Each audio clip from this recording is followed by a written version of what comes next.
Recently, we have been looking at sermons of, I would say, liberation. About 4 weeks ago, I know I went pretty far out on the limb, taking a risk in the sermon that I entitled, Know Your Place, There's No Such Thing as a Woman.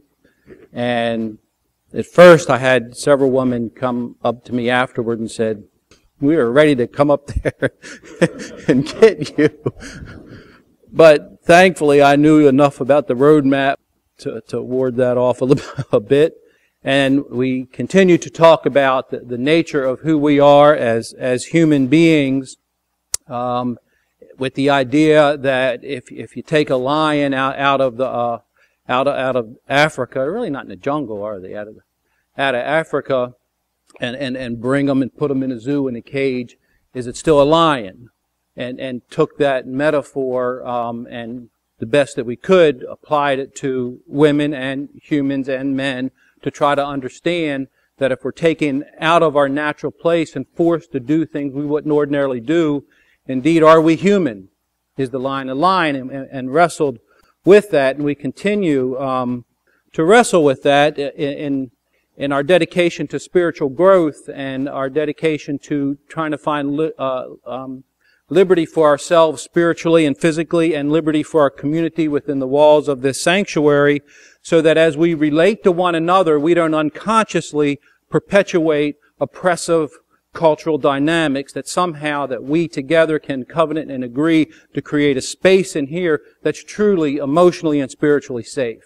And in order to do that, we really have to look at the nature of our culture and the formation of our culture, and have the courage to look at how we play a role. As Paul, St. Paul would say, be not conformed to this world, be transformed by the renewing of your mind, that we play a role in being conformed to this world, and we can be an influence to one another for the good or for ill. And so we bring that consciousness to our community.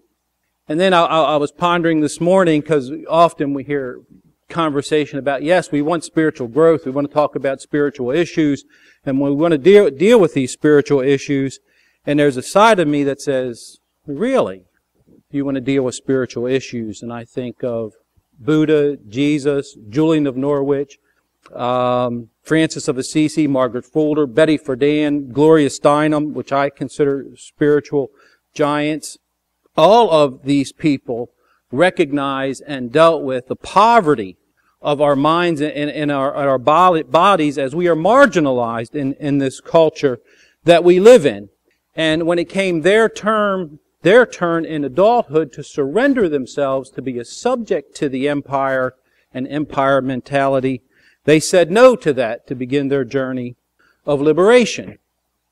Do I even know enough to say no to the demand to me to be a subject of an empire?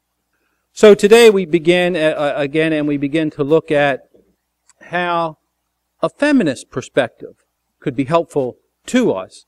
And so I had a question, because when you use that term feminist or womanist, I know flags go up and people think differently. So just when you hear the term feminist theology, feminist psychology, feminist sociology, feminist political theory, what do you think about when you hear those terms? What do you feel? Do you feel included in that? As a man, do you feel included in feminist thought? Or is that something not for you? What goes on inside of you when you hear that? I would say at the core of feminist or womanist, recognizing, speaking as a man, I'm treading on this space that maybe I know something about and understand, maybe I don't, and so you'll help me afterwards if not. I would say that at the core of this thinking is the term relationality. That relationality is primary in feminist and womanist thought. And feminist and womanist thought was not something that occurred within the center of a culture, within the center of a power system in a culture, and looked out and said there are some difficulties with this culture that we need to rearrange and change so that we're helpful and caring for everybody.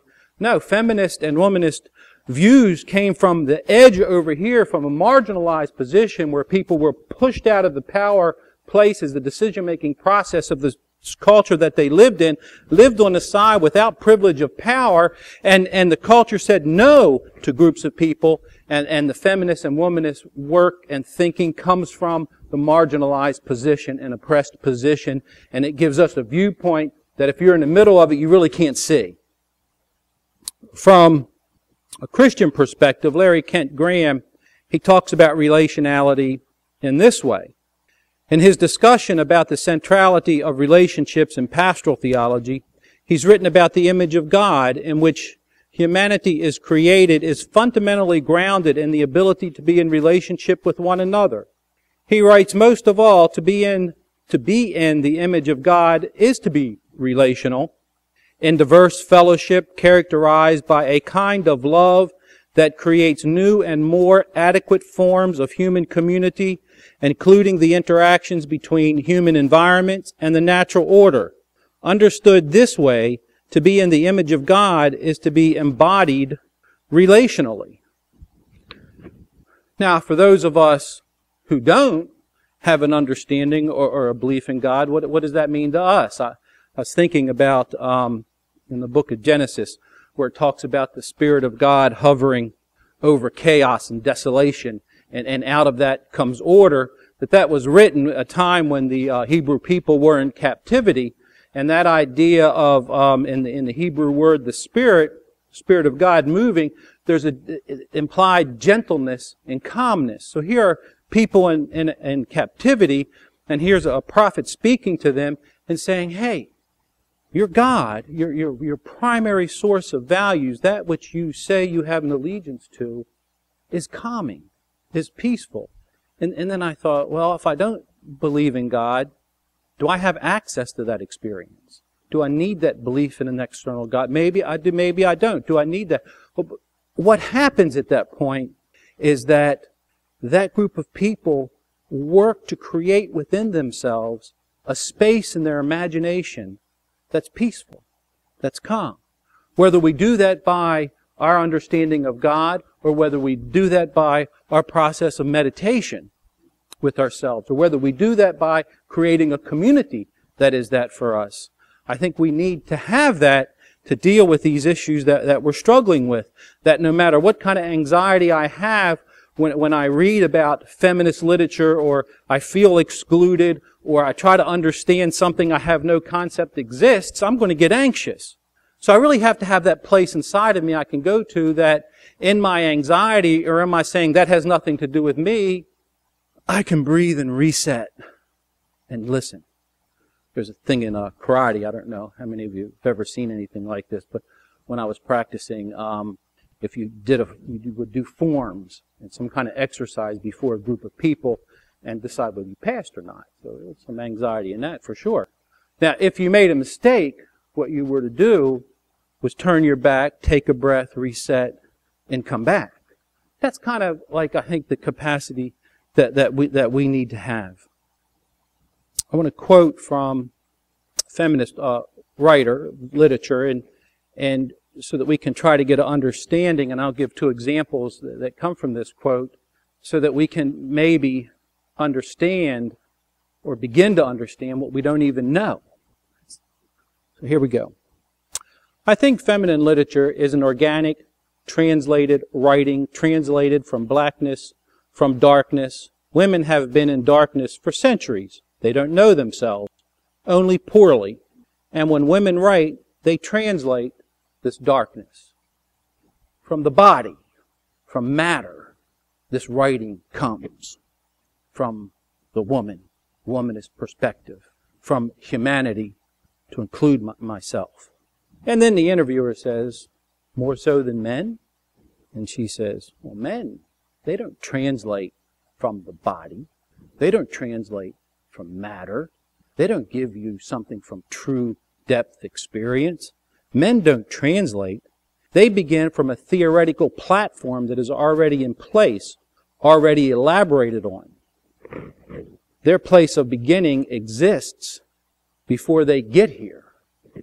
So somewhere in this dichotomy, recognizing we all live on a continuum and that there are men on this side of the continuum and there are women on this side of the continuum, and we all are somehow in this culture participate in being subjects to the empire that defend the platform that pre-existed before we ever got here, and we're all resistant to speaking from the body, speaking from matter. We all have that resistance to us. But what would that be? What would be an example of not speaking from that platform? Because if you want to hear speaking from that platform, just turn your television on and you'll hear speaking from the platform. Just read your newspapers and you'll hear speaking from the platform. And everything you hear defends that platform so that in a sense, nothing changes. That's what that speaking does. It defends a pre-existing, and my goodness, we're not going to get on to capitalism and talk about capital pre-exists, right? Capital, the historical form, structure, existence. And so that when we look forward as a capitalist, we have to take what is history and impose it in the future and coordinate ourselves to grow into it, but that's for another time. But we are also talking about economics, politics, sociology, relationships, intimacy, personal and also national. So I'm trying to find examples of what would this mean to speak from the blackness, from the darkness that has been repressed for hundreds of years. So I found this poem called Invocation by Kathleen Rain, and it goes like this. Invocation. There is a poem on the way. There is a poem all around me. The poem is in the near future. The poem is in the upper air, above the foggy atmosphere. It hovers, a spirit that I would make incarnate. Let my body sweat. Let snakes torment my breast, my eyes be blind, ears deaf, hands distraught, mouth parched, uterus cut out, belly slashed, back lashed, tongue slivered into thongs of leather, rain stones inserted in my breast, head severed, if only the lips may speak, if only the God will come. And I thought, that's speaking from darkness for me. Dare I even read that in the pulpit? Yes, I do.